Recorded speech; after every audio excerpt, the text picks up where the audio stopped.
Alors, bonjour à tous ceux qui sont connectés, tous ceux qui étaient là, ceux qui ne sont pas là, ceux qui n'étaient pas là, je vous dis encore bonjour. J'espère que vous allez bien, que vous êtes bien réveillés ce beau samedi. Moi, c'est Mirus.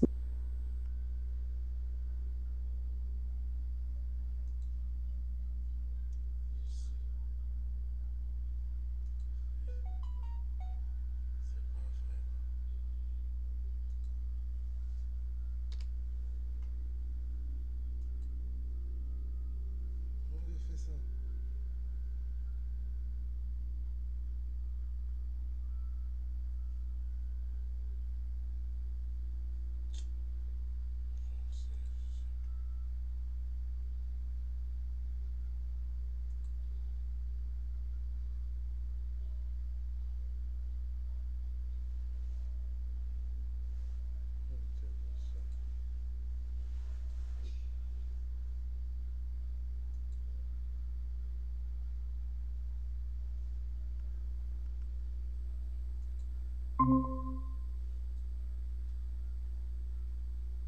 Ah, il est de retour.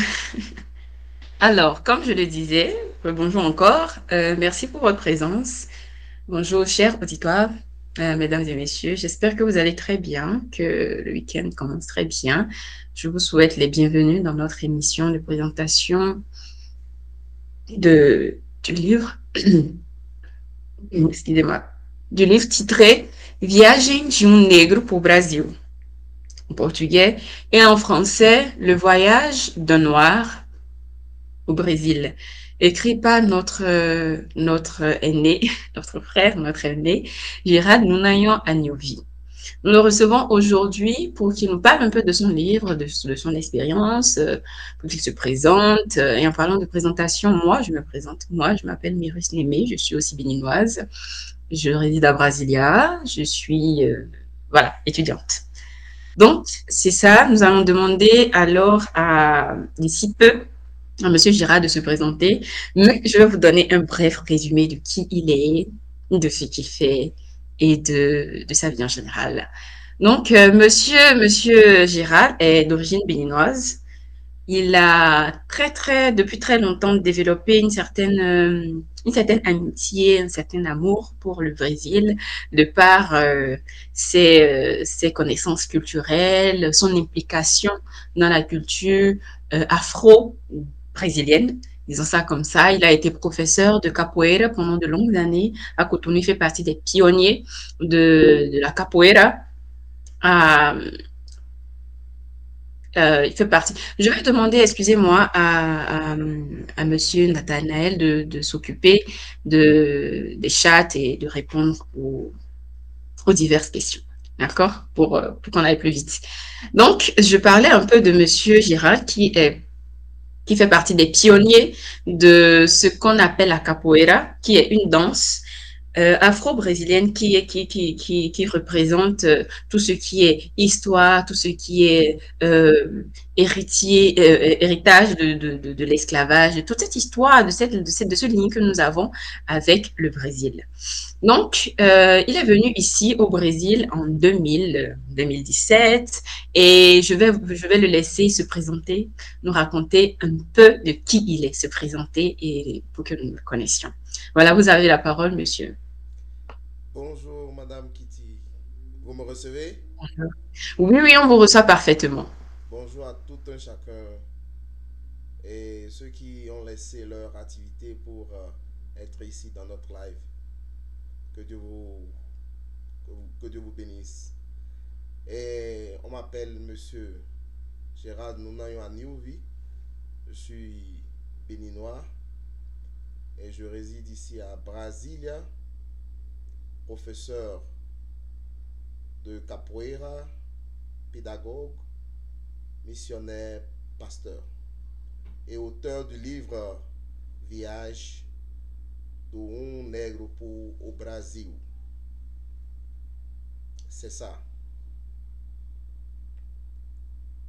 Alors, merci beaucoup pour votre présentation. Je pense que nous avons un peu plus d'intimité maintenant avec l'auditoire et avec vous.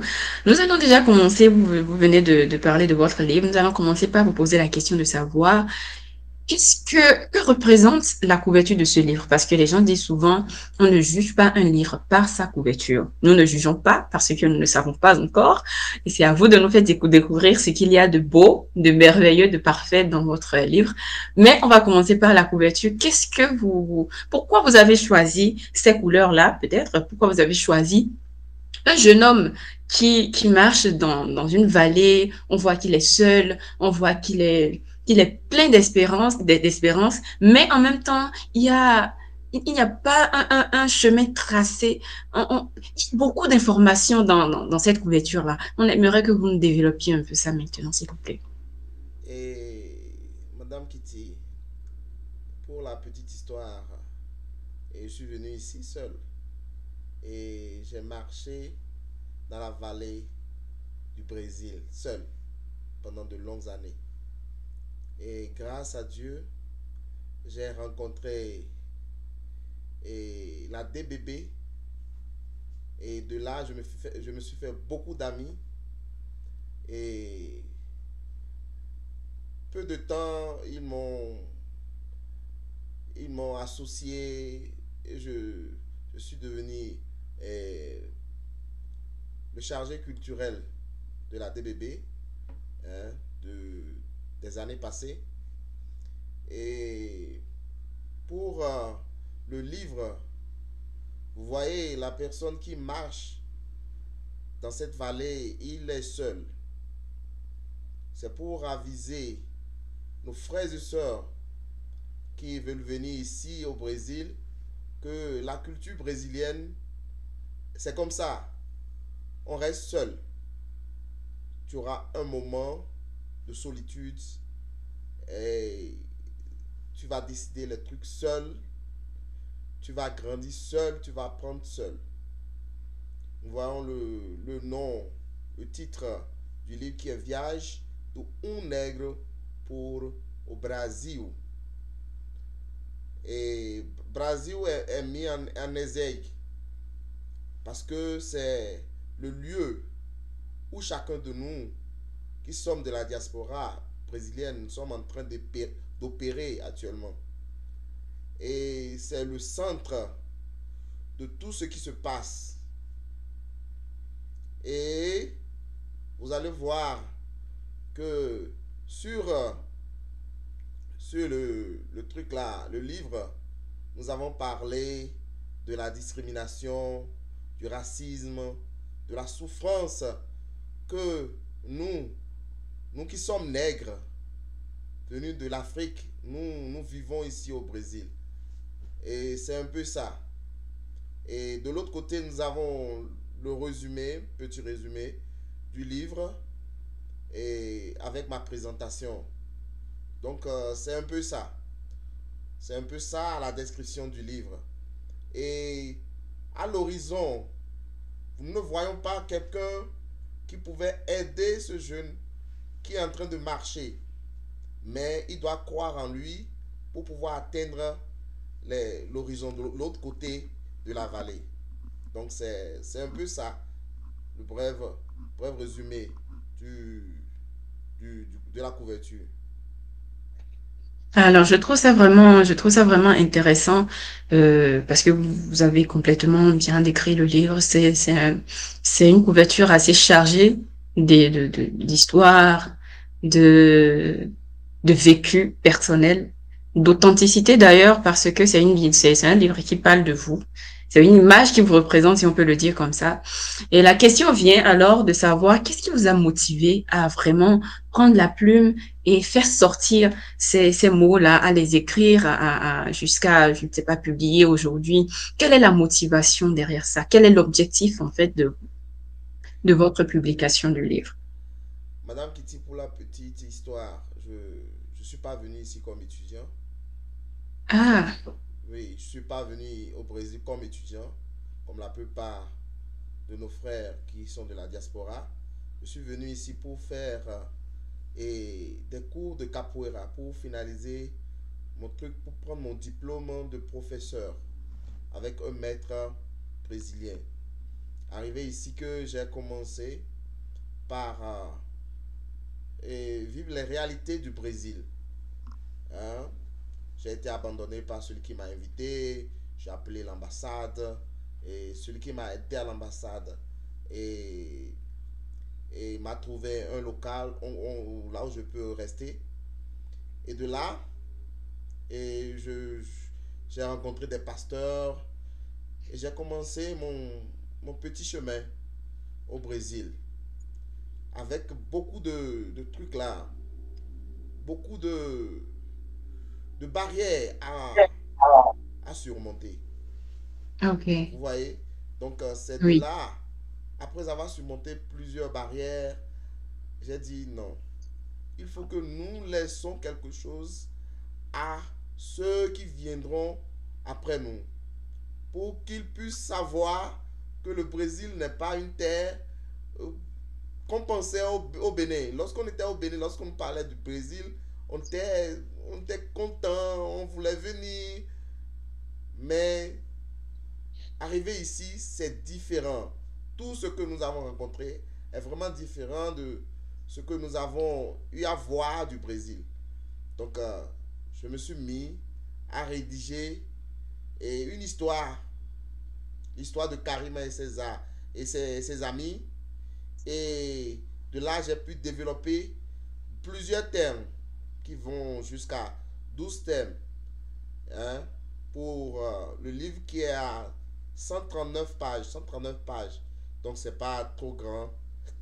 Et ça peut permettre aux gens qui n'ont pas beaucoup de temps de lire rapidement et de comprendre ce que nous avons mis dans le livre. D'accord. Ce que j'ai retenu en tout cas, c'est que c'est un héritage. C'est vraiment un héritage parce que nous avons, l'auditoire me comprend, nous nous comprenons tous, nous avons vraiment eu des difficultés, que nous soyons venus en étant étudiants ou pas. Nous avons des difficultés. Chaque jour, c'est une lutte. La difficulté de se retrouver vraiment loin de sa culture, de ne pas pouvoir manger ce qu'on a envie de manger des fois, de ne pas pouvoir, je ne sais pas, aller visiter cet oncle, cette tante, ce frère, cette sœur, ce cousin, cette cousine. Nous sommes vraiment limités ici. Et c'est vraiment un héritage parce que les personnes, comme vous l'avez dit, qui arrivent, qui viennent fraîchement du Bénin, que ce soit du Bénin, que ce soit du Congo, que ce soit du Togo, on vient vraiment avec cet enthousiasme, cette joie, ce bonheur. Et voilà, on se retrouve dans des situations difficiles. On voit que nous serons toujours des étrangers sur la terre des autres. Ça, c'est un peu compliqué quand même. Et je trouve vraiment intéressant le fait que le premier chapitre de votre livre nous parle déjà de l'arrivée du jeune homme sur les terres de Brasilia. Il a, disons, il est vraiment partagé dans ses émotions. Il sait pas vraiment ce qu'il doit choisir entre la tristesse d'avoir laissé sa famille, ou bien la joie d'être sur un nouveau territoire, ou bien l'espérance, en fait, de voir un nouveau monde s'ouvrir à lui. Et j'aimerais un peu que vous nous parliez de cette expérience. Nous n'allons pas entrer forcément dans les détails de chaque chapitre, ce qui sera vraiment fatigant, exhaustif, mais nous allons un peu parler, brosser quelque chose sur sur chaque chapitre. Qu'est-ce que vous nous dites dans le chapitre 1? Le chapitre un, et je vais parler portugais parce que c'est en portugais, et le Oui, chapitre un, ça allez-y. me dit au contexte da chegada. Ok. Esse capítulo abordará a história da imigração africana para o Brasil, explicando os fatores que levaram a sair de muitos africanos dos seus países de origem. C'est un peu ce que nous avons dit dans ce chapitre. Donc, nous n'allons pas trop tergiverser dessus pour ne pas prendre du temps. Le microphone, votre microphone. Ah, excusez-moi. Donc, dans les autres chapitres, j'aimerais savoir ce que vous avez développé de la vie de Karima, de Junia, des autres personnes. Qu'est-ce qu'il y a d'intéressant? Dites-nous, donnez-nous envie de Dans, lire le livre. dans le chapitre 2, hein, et a realidade racista brasileira. Este capítulo apresentará uma análise aprofundada do racismo estrutural que permeia a sociedade brasileira. Serão exploradas as origens históricas do racismo no Brasil, sua manifestação diárias e os impactos sobre a vida dos afrodescendentes e imigrantes africanos.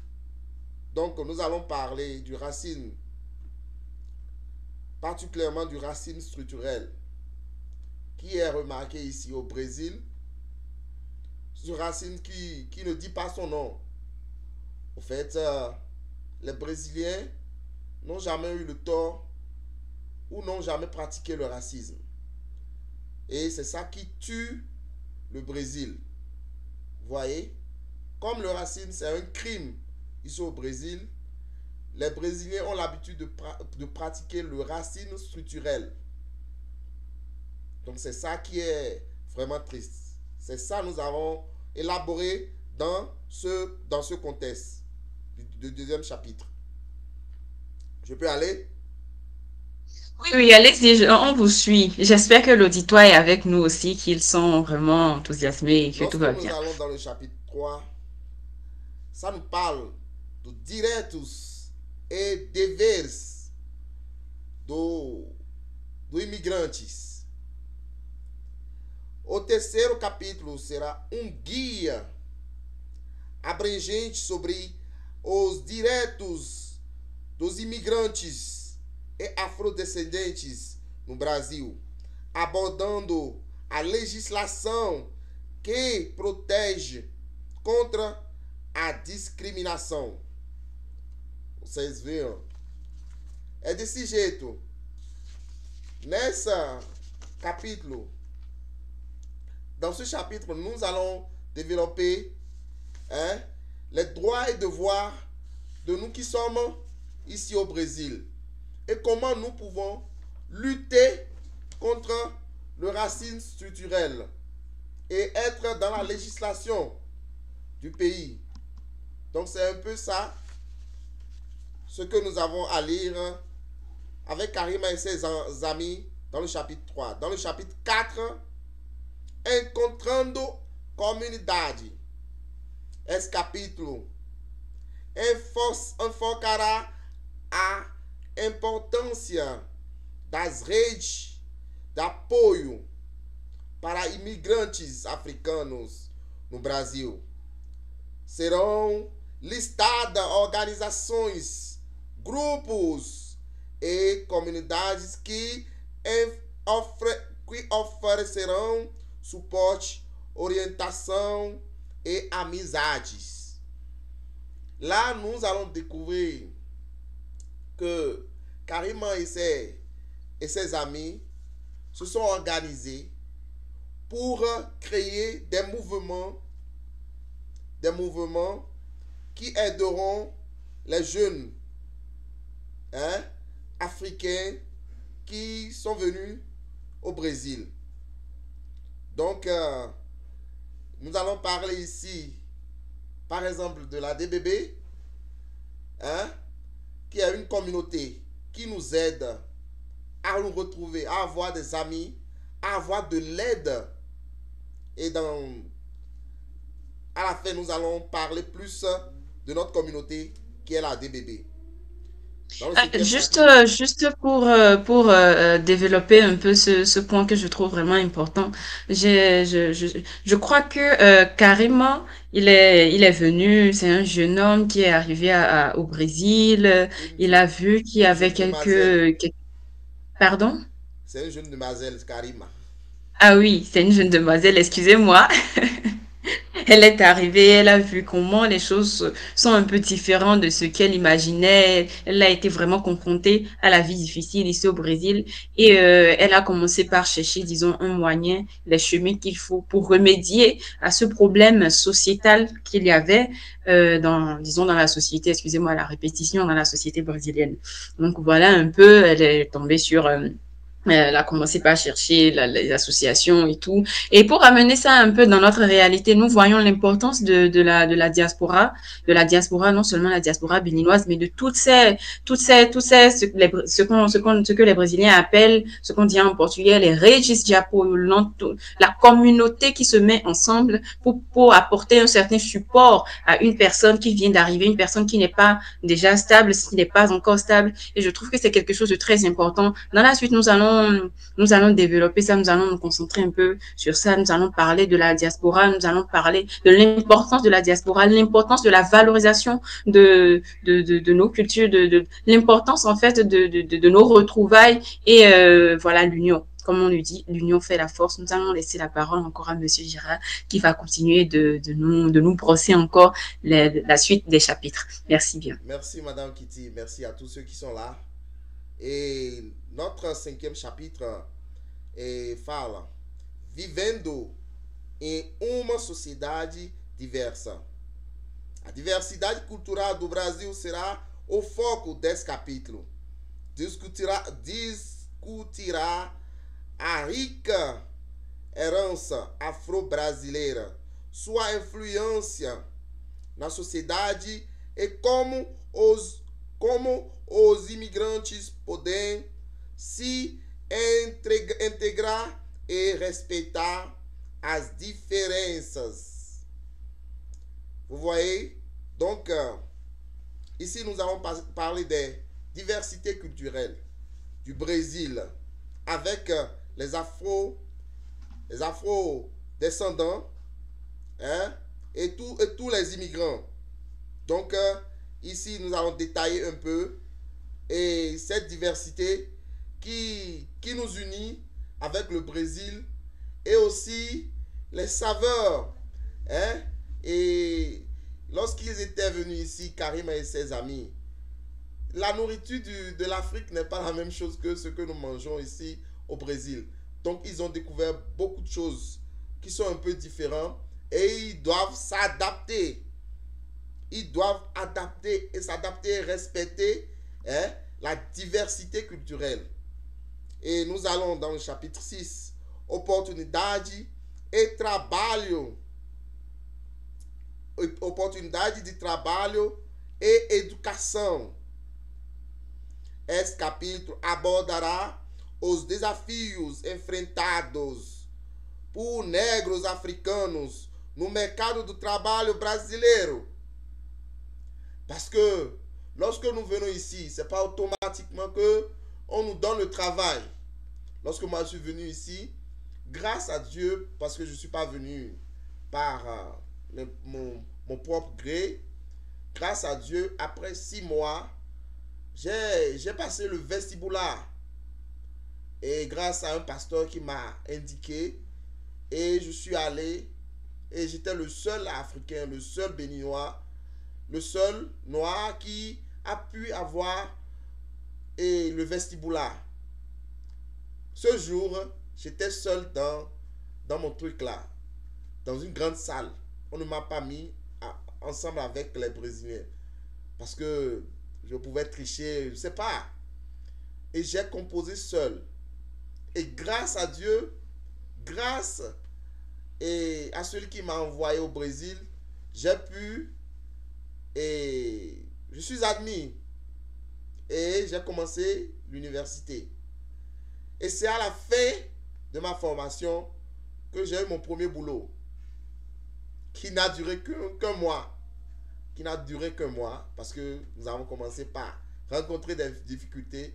Après, un autre boulot qui n'a duré que 8 mois. Vous voyez? Là, j'ai été les gens ils se sont abusés de moi et j'étais en train de chercher et le truc là, FGTS, à cash économique. Quand un monsieur m'a dit, non, les gens sont en train d'abuser de toi, il faut aller prendre un avocat. Je suis allé chercher un avocat qui est un pasteur et qui m'a défendu deux fois de cela parce que nous rencontrons beaucoup de problèmes au niveau de l'emploi. Et grâce à Dieu, aujourd'hui, je suis en train de travailler et je remercie Dieu. Le 7e chapitre, enfrentando a discriminação. O capítulo focará nas estratégias de enfrentamento contra o racismo et a discriminação. Dans ce chapitre, nous allons détailler comment nous pouvons affronter le racisme structurel et la discrimination ici au Brésil. Le chapitre 8 dit construído uma identidade. Nesse capítulo, a construção da identidade imigrante será abordada, enfatizando a importância da autoconceptação e valorização das raízes culturais. Donc, nous devons, comme immigrants ici, créer notre identité. Et notre identité doit rester dans la culture du Brésil. Vous voyez? Parce que nous, qui sommes béninois, pour la petite histoire, le Bénin est rallié au Brésil par son vaudou, par le macumba, par la culture afro-brésilienne ici au Brésil. Et nous ne pouvons pas rester hors de cela. Nous devons, comme nous le connaissons, c'est pas que nous sommes pasteurs, nous sommes, c'est pas, hommes de Dieu, que nous allons refuser, nous allons rejeter notre culture. Non, moi je suis déjà allé dans les centres de macumba, j'ai beaucoup d'amis qui sont macumberos, et des fois je vois que les macumberos connaissent plus Dieu que les pasteurs. C'est ce qui est vraiment ridicule, c'est triste ici au Brésil, parce que nous vivons le racisme plus avec les pasteurs que les gens qui sont de notre culture. Dans le 9e chapitre, capítulo 9, a luta por justiça social. O 9º capítulo destacará os movimentos sociais que lutam contra o racismo e promove a igualdade no Brasil. Grâce à Dieu que nous avons déjà des gens qui luttent pour l'égalité au Brésil. Nous avons des juristes, nous avons des avocats qui sont aptes à lutter contre le racisme. Et dans la DBB, nous avons plusieurs personnes qui ont fait le droit et qui sont en train de nous aider ici au Brésil. Le chapitre 10, perspective futura. Esse capítulo proporcionará uma reflexão sobre o futuro da imigração africana no Brasil, destacando as oportunidades de évolution da société. Donc, nous allons trouver des réflexions pour savoir comment les gens, les étudiants qui viendront après nous, peuvent s'orienter ici pour ne pas tomber dans les mêmes pièges que nous. Donc c'est ça. 11e chapitre. Contribuições culturais e sociais. O capítulo abordará as contribuições significativas dos africanos para a cultura e sociedade brasileira. Serão apresentados exemplos de como a cultura, arte, música e culinária africanos se entrelaçarão com a cultura brasileira, enriquecendo a identidade nacional e promovendo diversidade. Et je me rappelle de Wadounou, c'est ça, hein? Wadounou qui nous met des mets de chez nous, qui nous aide à pouvoir manger des choses de chez nous. Et comme ça, ils sont en train de faire ce que nous avons dit dans le chapitre 11. Dans le chapitre 12, nous avons la conclusão. Conclusão e chamado à ação. O capítulo final será uma reflexão sobre a jornada apresentada nos capítulos anteriores, resumindo os desafios, lutas e superações. Donc c'est un peu un bref aperçu du livre. Et je vous remercie infiniment pour l'opportunité que vous m'avez donnée de m'exprimer en quelques portions de temps. Que Dieu vous bénisse. Alors, c'est nous qui vous remercions pour votre réponse à notre invitation. C'est nous qui vous remercions pour cet héritage que vous êtes en train de laisser pour la génération future qui va venir, qui va tomber sur une terre inconnue, dans un monde où, voilà, c'est comme les Brésiliens le disent, et la pas de cada dia. Ce n'est pas facile.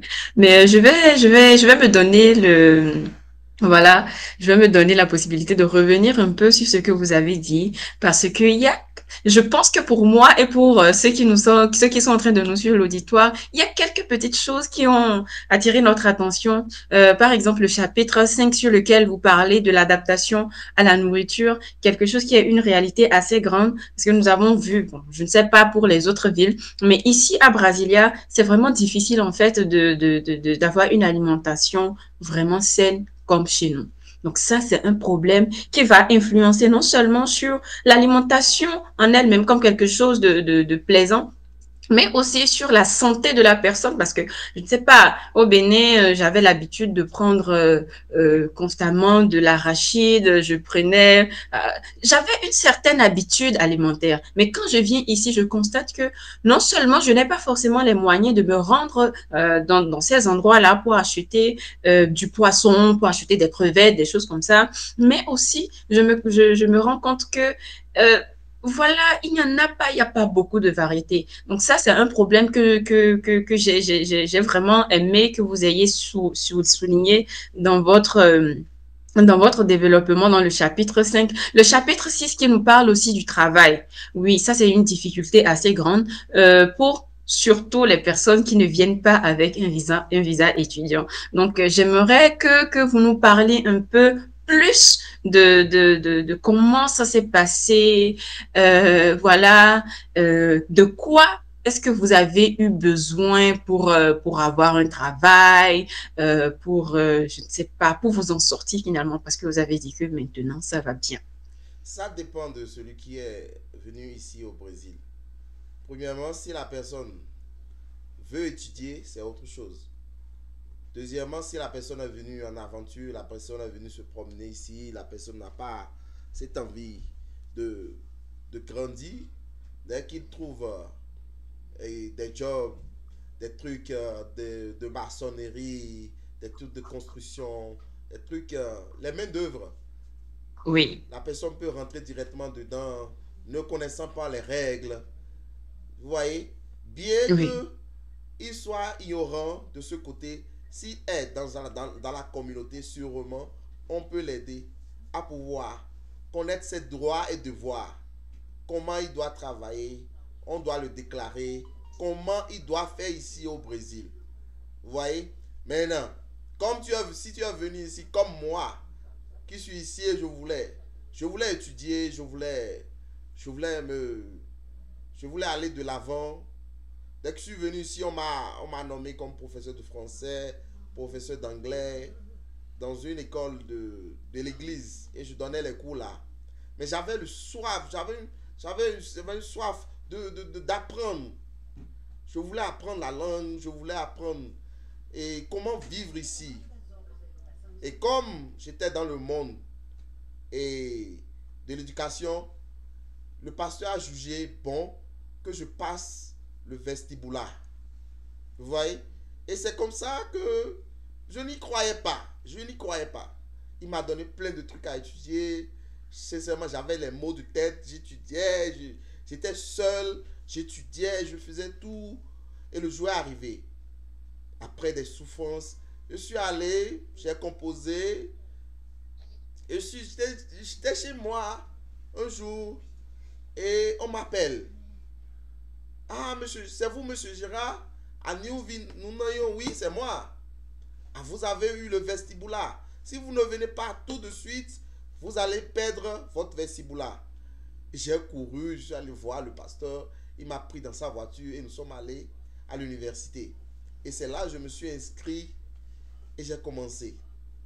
Ça n'a pas été facile. Parce que je ne maîtrisais pas le portugais. Je faisais des erreurs. Jusqu'à présent, je fais des erreurs. Je suis en train d'apprendre chaque jour. Et ça n'a pas été facile. Du tout pas. Não foi fácil para mim estudar, entender, me encaixar com os brasileiros na faculdade. Foi difícil mesmo. Mas depois eu comecei trabalhando, já comecei para trabalhar et jusqu'à présent je travaille. Grâce à Dieu.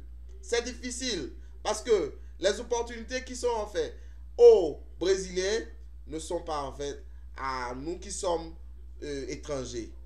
La manière dont on traite les Brésiliens, on ne nous traite pas comme ça. C'est difficile, mais nous sommes en train de faire avec. Oui, justement je sais pas, profiter de cette ouverture que vous êtes en train de faire.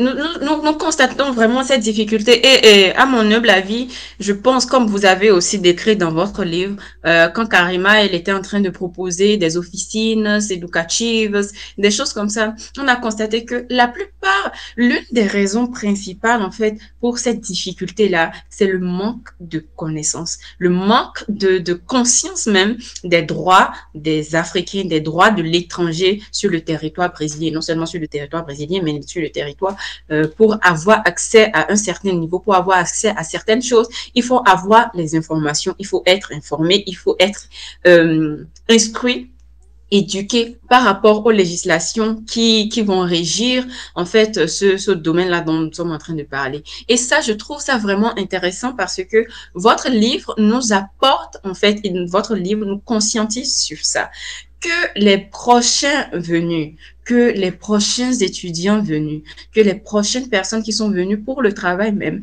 ils cherchent d'abord à avoir une certaine conscience de ce qu'est travailler au Brésil. Quelles sont les règles qu'il faut suivre? Quels sont je ne sais pas, comment je vais appeler ça? Quels sont les prérequisitos? Quels sont les prérequis pour pouvoir avoir accès facilement à certaines choses. Parce que d'une certaine manière, vous êtes en train d'être la voix des Béninois qui est en train de porter. Vous êtes en train d'être le roi porteur de nos problèmes. Et votre livre suit justement en fait ce cours-là. Vous avez commencé par élaborer, par énumérer les problèmes, les difficultés de Karima, les difficultés de Kael, tout ce qui est compliqué, disons, dans leur vie. Vous avez un peu parlé de ça et vers la fin, vous avez synthétisé, vous avez présenté des solutions, vous avez présenté le problème, le noyau du problème même. Parce que, voilà, c'est compliqué. Je peux me dire, oui, j'ai du mal à avoir un travail parce que je suis noire, mais peut-être que ce n'est pas parce que je suis noire, peut-être que c'est parce que je n'ai pas justement passé le vestibulat comme vous avez fait, peut-être que c'est parce que je n'ai pas eu les bonnes relations qu'il fallait dans le temps que Dieu a voulu. Et puis voilà, donc je trouve vraiment intéressant votre rapport. Vous avez fait un vraiment grand travail. Et je vous félicite d'ailleurs Merci pour beaucoup. cela. Toute la diaspora vous félicite pour ça. Vous Merci. avez parlé de quelque chose que j'ai trouvé intéressant. J'aimerais qu'on revienne un tout petit peu sur ça, de l'identité de la personne dans cette société. L'identité du Béninois, l'identité de l'Africain dans une société déjà consolidée. Nous avons quitté le Bénin, nous avons quitté l'Afrique avec une certaine éducation qui est assez forte, assez rigide, assez stricte. Et quand on se retrouve dans cette société qui est, je préfère ne pas qualifier, vous savez de quoi je parle, de quoi nous parlons tous. Quand on se retrouve dans cette société, on a des fois du mal à équilibrer entre maintenir totalement notre culture, notre éducation et céder un peu de place à ce que nous entendons, à ce que nous voyons, à ce que nous vivons. Parlez-nous un peu de ça, s'il vous plaît. Lorsque vous parlez de ça actuellement, je me rappelle de mon enfant qui vient d'arriver grâce à la DBB, grâce à mes amis, grâce à tout ce que nous avons fait pour pouvoir l'amener ici. Et leur culture ne permet pas à l'enfant de se développer correctement. Vous allez parler de la rigidité de notre culture béninoise qui nous aide à affronter les difficultés ici au Brésil. Moi, je me rappelle lorsque mon papa me donnait l'éducation, lorsque mon papa me réveillait très tôt le matin, lorsque mon papa me battait des fois pour me mettre sur le droit chemin. Vous voyez, notre éducation est autre. L'éducation d'ici est autre. Et moi, je ne permets pas. Moi, je ne peux jamais laisser mon enfant, hein, et dans la liberté totale. Non, il peut faire ce qu'il veut. Il peut... Non, je ne peux pas. Je ne peux pas laisser mon enfant dans ça. Je dois aider mon enfant à grandir. Il le sait. Je dois l'aider à apprendre. Il doit apprendre, il doit faire ses exercices à l'heure. Si on ne fait pas d'exercice, il n'y a pas de jeu, il n'y a pas de télévision, il n'y a pas de portable. Et on est comme ça ici. Et il doit atteindre mes objectifs. Vous voyez? Et c'est ça, notre identité. Nous ne devons pas baisser les bras. Je ne sais pas, les gens qui sont présents, les gens qui vont suivre la vidéo, notre live après, ceux qui ont des enfants ici, moi je leur conseille de rester toujours ferme avec notre culture, avec notre identité béninoise, avec notre savoir-faire. Le béninois est très intelligent. Le béninois Ah est très... il s'adapte à tout. Le béninois s'adapte à tout. Seulement s'il ne veut pas. Et nous ne pouvons pas abandonner notre identité pour prendre l'identité des autres. On peut bien respecter ce qu'ils sont en train de faire, mais nous devons nous rester sur nos gardes. Merci beaucoup. Je vous en prie. J'ai beaucoup aimé ce que vous venez de dire. Vous avez vraiment totalement répondu à la question. Nous ne devons pas désister, nous ne devons pas laisser abriment, comme le Brésilien le dit, de ce qui nous définit, parce que c'est ça notre identité. Et je pense que dans cette société, au milieu des Brésiliens, en tout cas, ça c'est quelque chose même en secret, ils admirent beaucoup en nous. Moi, nous avons déjà entendu ce genre d'éloges. Ah, mais vous êtes vraiment courageux, vous avez quitté votre continent, vous avez fait ci, vous avez fait ça et tout. Et je pense que votre livre doit être aussi lu parce que vous avez parlé des parents, vous avez parlé de ceux qui ont des enfants ici au Brésil. Vous avez dit qu'ils ne doivent pas désister de la rigidité de notre éducation. Je pense que votre livre aussi doit servir de base, d'orientation pour les parents. Donc, c'est un livre qui ne va pas servir seulement pour les étudiants, pour ceux qui sont en train de vouloir venir, ceux qui sont déjà sur le territoire pour se préparer, mais aussi aux parents de voir un peu à quoi seraient exposés leurs enfants ici sur le territoire brésilien. Donc voilà, encore une fois, vous avez fait un excellent travail. C'est un héritage que vous êtes en train de laisser à, bon, je ne suis pas en train de parler d'héritage dans le sens béninois du terme, parce quand on parle de héritage, c'est quelqu'un qui va peut-être partir, mais c'est juste une manière de dire que c'est quelque chose de bien que vous êtes en train de faire pour la société, pour le public béninois. Tout simplement, c'est merveilleux. Alors, je voudrais parler un peu, en profondeur, je vais dire, de l'association de la diaspora béninoise. Quel est l'apport de l'association de la diaspora béninoise dans le maintien de la rigidité culturelle et dans la connaissance, dans la conscientisation, dans l'éducation des Béninois ici, dans la connaissance en fait des droits qui protègent l'étranger ici sur le territoire brésilien? Vous voyez, le livre est vraiment centralisé sur notre communauté. C'est pas seulement sur notre communauté qui est la DVB, mais aussi dans toute la diaspora africaine. Vous voyez? Et vraiment, je me rappelle lorsque j'étais à Rodovière et j'ai rencontré des Béninois, je leur ai donné mon numéro et ils m'ont fait rentrer dans la première communauté, la DBB. Et je sais pas, ils ont abandonné, les gens ont quitté et j'ai perdu les contacts là. Et après, un ami m'a donné et, le numéro. C'était un Togolais, hein, un Togolais qui nous a donné le numéro de la DBB, de quelqu'un de l'SG, Monsieur Roni. Et nous sommes rentrés en contact avec lui et nous a insérés dans, dans la communauté. Mais lorsque nous sommes rentrés dans la communauté, nous avons commencé par discuter, nous avons commencé par montrer ce que nous sommes en train de faire ici depuis des années. Et parce que je suis dans le social. Je suis dans le social et nous aidons déjà. On était en train d'aider des pasteurs au Bénin et à Mozambique. Et on envoyait des sous pour qu'on puisse acheter des choses aux enfants démunis. On était en train de faire nos activités. J'ai commencé par envoyer ces trucs-là dans, dans les trucs, et dans le groupe de la DBB. Ça suscitait des réactions pas possibles. Et de là, et les gens m'ont repéré et, et on m'a appelé un jour pour que je puisse être représentant des affaires culturelles de la DBB. Ce que j'ai accepté et nous avons cheminé, hein, tout ce temps-là ensemble. Ce que la DBB m'a fait, moi, je ne peux jamais l'oublier. Je ne peux jamais l'oublier. La DBB m'a apporté beaucoup de choses. Culturellement, nous allons travailler et sur le plan social, financier, n'en parlons pas du tout. Vraiment, je ne sais pas comment le dire.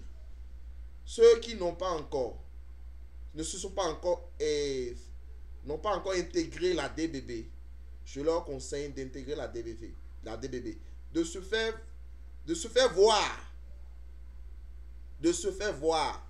Parce que j'ai l'impression que chacun dans son coin, les gens ne veulent pas intégrer vraiment la communauté. On lance des appels chaque fois, il y a des réunions qui se font et les gens ne sont pas présents, hein, aux apports de la DBB. C'est vraiment triste. Je ne sais pas ce qui se passe, mais j'aimerais que les gens se lèvent et ils apportent leur plus à notre communauté. Parce que nous n'allons pas rester seulement ici. Nous irons faire des choses au pays. Nous allons occuper des postes, hein, dans notre pays. Et si nous sommes ici, on ne nous connaît pas, on ne s'offre pas à la DBB, on ne se donne pas aux activités de la communauté. Comment nous allons développer la communauté de chez nous? Premièrement, la communauté d'ici, développer notre famille et développer la communauté, hein, de chez nous. Parce que nous sommes appelés un jour à rentrer. Si nous ne voulons pas rester définitivement au pays, nous sommes appelés à rentrer et à faire, et c'est pas, à réaliser des œuvres, à revenir ici. Et j'implore mes frères et sœurs d'intégrer la DBB. Parce que sans la DBB aujourd'hui, moi je n'aurais pas mon fils ici présent avec moi. Sans la DBB, je ne sais pas si je peux déjà être, je peux être encore emprisonné parce que la DBB m'a aidé pour que je puisse être libéré quand j'ai été emprisonné à tort.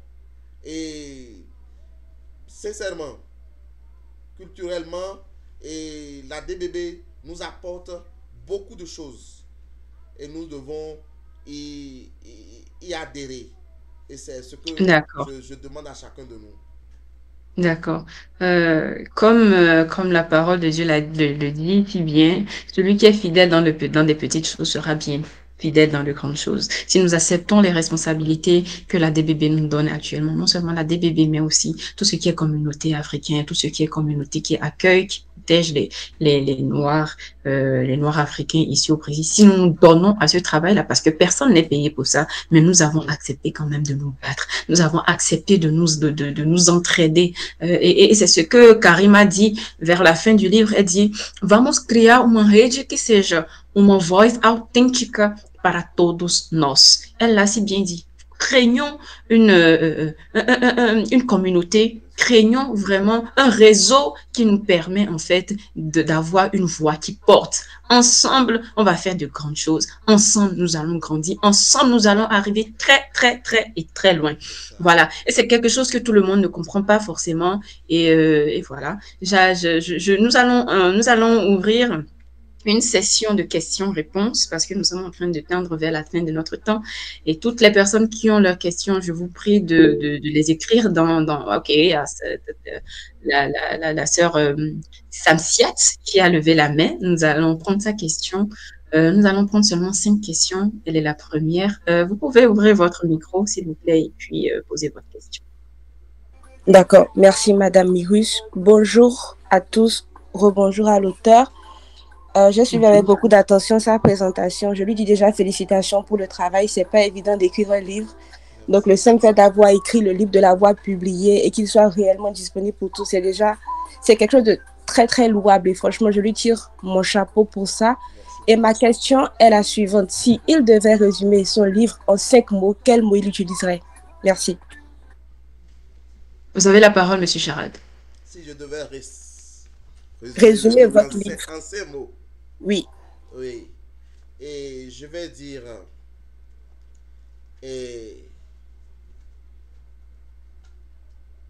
le voyage ici au Brésil demande l'union à la communauté. Le voyage au Brésil demande l'union à la communauté.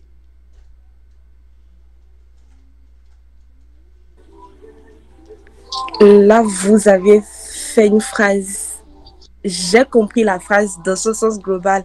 Mais ce que je veux, c'est vraiment, je veux dire quelles sont les thématiques clés que vous abordez dans le livre. Mais vraiment en 5 mots, quoi.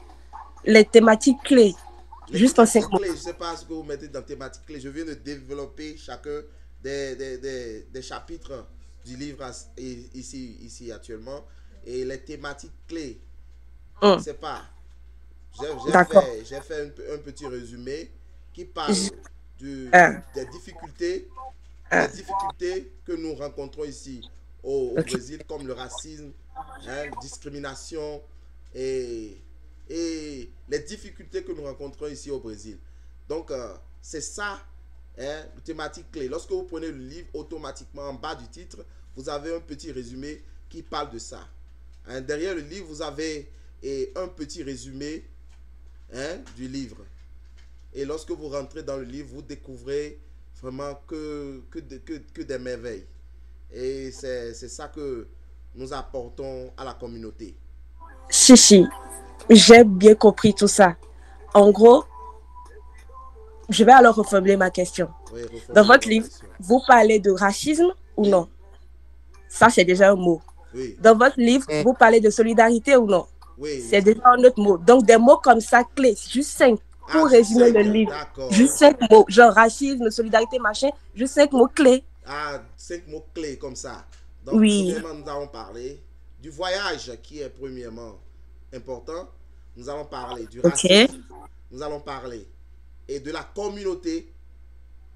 Nous allons parler de la culture. Vous voyez? Et nous allons parler de l'union.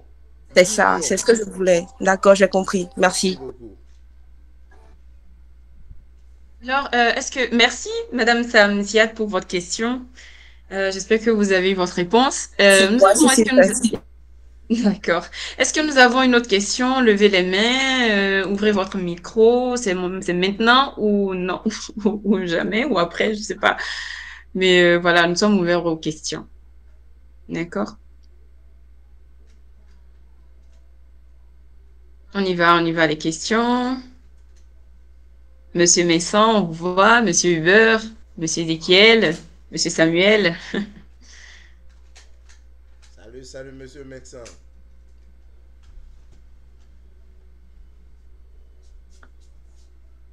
On est là, on vous attend.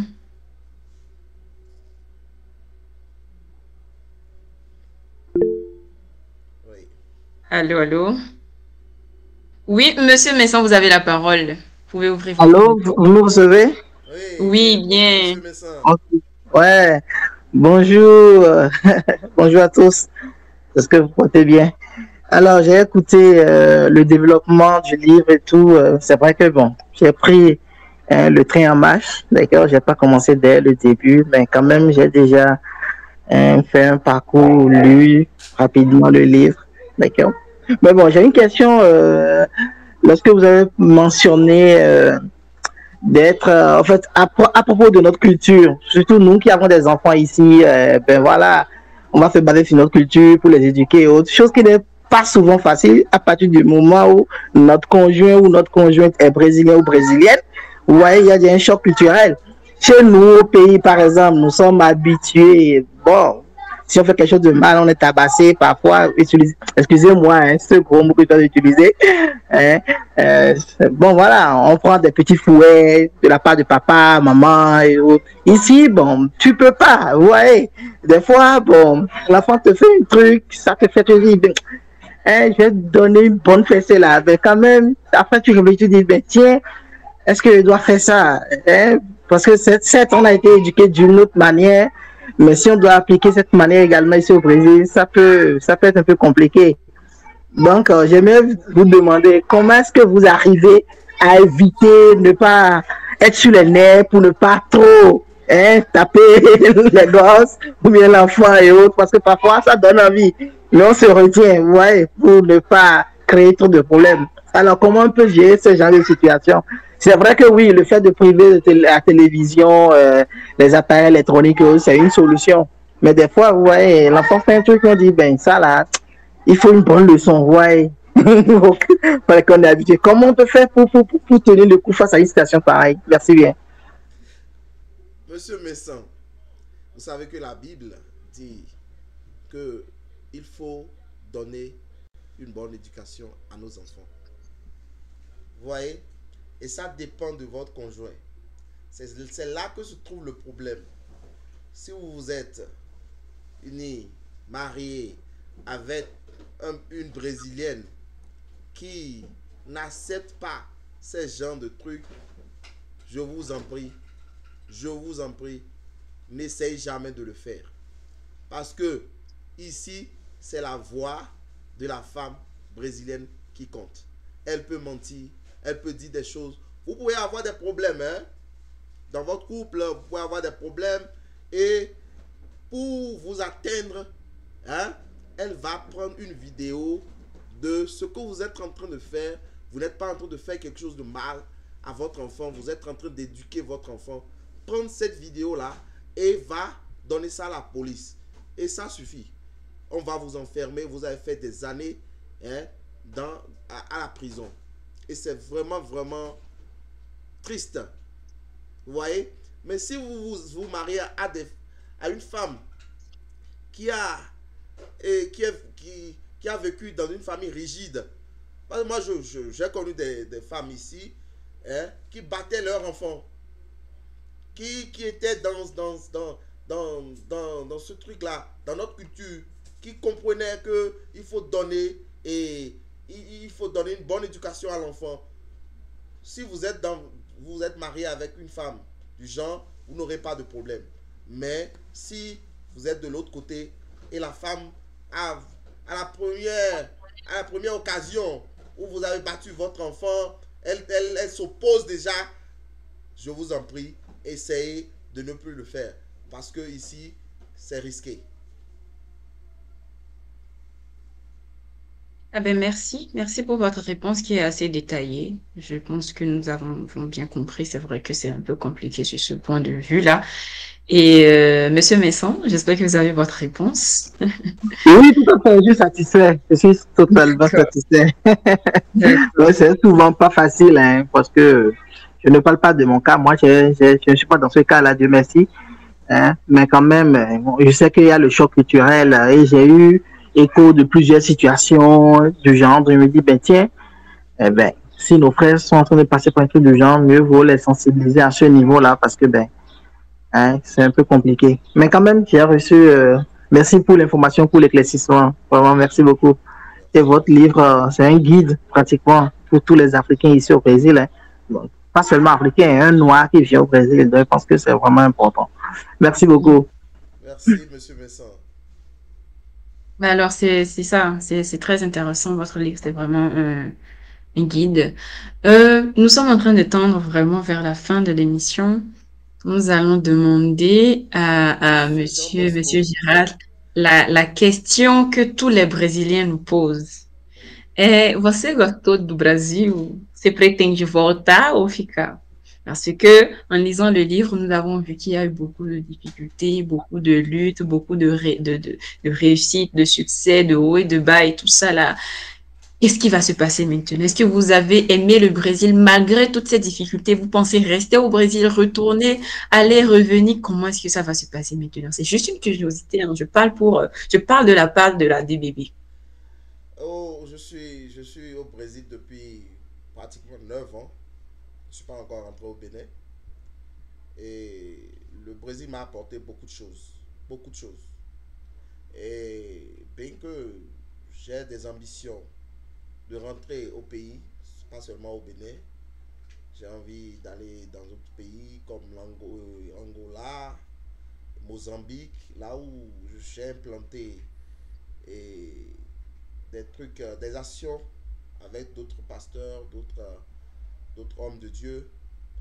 Et je pense que j'irai visiter le pays, mais je vais toujours revenir ici au Brésil. Le Brésil est une terre que j'ai aimé beaucoup. Et mon enfant est ici, il va grandir ici. Et si Dieu permet que nous visitons d'autres endroits, nous allons visiter. Mais chaque fois, lorsque nous aurons des opportunités pour venir ici au Brésil, on y sera. D'accord. En tout cas, ce sera un plaisir pour nous qui, peut-être on sera là, peut-être on ne sera pas là, on ne sait pas ce que le lendemain nous réserve. Si nous sommes encore ici, nous allons vous accueillir avec beaucoup de plaisir, avec beaucoup de joie, avec beaucoup d'amour. Et nous sommes maintenant à la fin de notre émission. Nous remercions tous ceux qui sont ici. Nous remercions Monsieur Gérard et nous aimerions savoir comment nous procurer ce livre-là. Comment est-ce qu'on peut se procurer Viagem de Negro pour Brasil? Où est-ce qu'on l'achète? Quel est le lien? En combien de temps ça parvient à notre résidence? Comment est-ce que ça se passe? Actuellement, le livre est en e-book. C'est plus facile aux personnes, à tout le monde d'acheter ça en e-book, c'est moins cher. Et lorsque vous payez le livre en e-book et vous ne comprenez pas correctement le portugais, il y a des applications, il y a des plateformes qui vous permettra de, de, de transcrire le livre en français. Vous voyez, nous sommes en train de courir pour mettre ça en physique. Nous sommes en train de faire les démarches pour mettre le livre en physique. Mais le livre physique, ça ne va pas trop, trop aider, hein, les jeunes qui viennent de l'autre côté du Bénin. Vous voyez? Et c'est comme ça. Il y a le lien qui est en bas de l'invitation, le lien de Iskro qui est en bas. Nous sommes en train de mettre ça sur Amazon et sur les plateformes. Mais là où nous sommes ciblés actuellement, c'est Iskro. Et le lien est en bas de l'invitation du live. Ah, d'accord, ok. Eu vou Donc, falar português. E d'accord. minha irmã está perguntando, onde poder adquirir os livros. Está tá abaixo do convite aí, da live. E vocês podem ir abaixo, pode entrar em contato comigo. Eu vou mandar link para vocês adquirir minha obra. Que Deus abençoe cada um de vocês. Amém. Merci pour l'information. Donc, juste pour résumer, nous aurons accès au livre sur la plateforme Iskroom ou bientôt sur Amazon, ou tout simplement entrer en contact avec les représentants de la DBB ou directement avec Monsieur Girard pour se procurer le livre qui, bon, on a plus de bénéfices. Ceux qui ne connaissent pas forcément le portugais encore totalement ont plus de bénéfices à l'acheter en ligne que de chercher à se le procurer physiquement. Voilà. Donc, je ne sais pas, monsieur ou madame Owen, est-ce que vous avez une question? C'est un apport? Enfin, Oui, c'est monsieur Owen Todan. excusez-moi. Bonjour à vous. J'ai Bonjour. suivi votre présentation. C'est vrai que j'ai pas tout suivi, mais déjà, je tiens à dire mes félicitations à l'auteur du livre. Merci. C'est un grand pas et vraiment, c'est une initiative et moi, je le félicite beaucoup. Et je félicite également la présentatrice, Mirus, pour votre présentation. Merci. Moi, j'ai une question. Du côté de la communauté, bon, des Brésiliens, de la communauté brésilienne, comment est-ce que votre livre a été perçu, a été reçu? Je suppose que des Brésiliens l'ont lu également, puisque vous avez parlé que vous avez grandi avec un pasteur et tout. Donc, je suppose que des Brésiliens l'ont lu également. Comment est-ce qu'ils ont perçu votre livre? Parce que vous avez parlé de racisme et tout. Donc, comment eux l'ont reçu? Puisqu'ils vous ont quand même apporté beaucoup de choses. Ils vous ont appris à parler portugais, ils vous ont donné beaucoup de choses. Donc, en retour, vous parlez de racisme et tout. Comment est-ce qu'ils l'ont perçu? Merci. Monsieur Donat, c'est ça? Owen Todan. D'accord. Monsieur Donat, et le premier qui a acheté mon livre en e-book, il l'a acheté à 100 reais. C'est un Brésilien. Bon, c'est un immigrant. C'est un immigrant brésilien aussi. Mais ils sont ici il y a longtemps. On l'appelle Gaspard. Et c'est un monsieur qui me suivait depuis longtemps, depuis des années. Et dès que je lui ai montré le livre, il n'a pas hésité à prendre le livre automatiquement. Et après, j'ai publié mon livre à mes pasteurs. Jusqu'à maintenant, ils ne sont pas encore manifestés pour acheter le livre. Et il y a des gens qui m'ont carrément dit que tu as abordé un thème que les Brésiliens n'aiment pas entendre, qui est le racisme. Bien qu'il y ait le racisme ici au Brésil, le Brésilien n'aime pas qu'on aborde ce sujet qui est le racisme. Que ton livre ne sera pas accepté ici au Brésil. J'ai dit, au fait, je n'ai pas fait le livre spécialement pour vous. Si le Brésilien voit qu'il peut acheter le livre, c'est bon. S'il n'achète pas, j'ai fait le livre pour mes frères et sœurs qui viendront ici au Brésil. Et c'est la question que je leur ai répondu. Et jusqu'à présent, après M. Gaspard, il n'y a plus un Brésilien qui a acheté mon livre.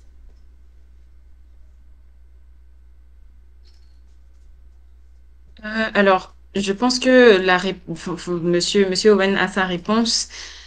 Juste mon apport personnel par rapport à ça, je vous suggère de ne pas vous fier à ce qui a été dit de la part de cette personne, parce qu'il y a beaucoup de personnes, que ce soit à l'université, que ce soit en dehors de l'université, qui étudient le racisme, qui essaient quand même de voir les choses d'un point de vue un peu externe, qui vont se manifester pour acheter votre livre. Ne vous inquiétez pas du tout pour cela, ça va venir. Et voilà. Donc, c'est un peu ça. Je ne sais pas si quelqu'un a quelque chose à dire. Est-ce que vous avez un Instagram, votre numéro WhatsApp, si quelqu'un veut, je ne sais pas, entrer en contact avec vous pour une collaboration. Je ne sais pas si vous pouvez nous laisser les informations. On va demander à la DBB de laisser les informations dans le groupe, de laisser aussi le lien de l'achat du livre dans le groupe. Et puis voilà, je remercie tout le monde. Merci infiniment à Monsieur Gérald qui a répondu à notre à notre invitation. Merci pour la diaspora béninoise, Monsieur Nathanaël, qui a fait en sorte que nous soyons rassemblés ici un samedi 30 novembre 2024 à partir du 10. Et voilà, merci infiniment. Nous allons vous dire à très très bientôt. Est-ce que monsieur Gérald, est-ce que vous aurez un mot de la fin? Quelque chose comme Je ça? remercie tout un chacun. Premièrement, le Seigneur Tout-Puissant. Je remercie la DBB et Monsieur Nathanaël, Madame Kitty et tous ceux qui ont perdu leur temps pour être présents et à notre live. Que Dieu vous bénisse et qu'il vous rende ça au centuple. Merci infiniment. Et à très bientôt. Amen. Merci beaucoup aussi à Madame Samsiat pour les affiches, pour les belles photos, pour le montage. J'ai beaucoup aimé d'ailleurs l'affiche, elle est très bien montée. Merci beaucoup à tout le monde et puis à très bientôt. Au revoir, ciao.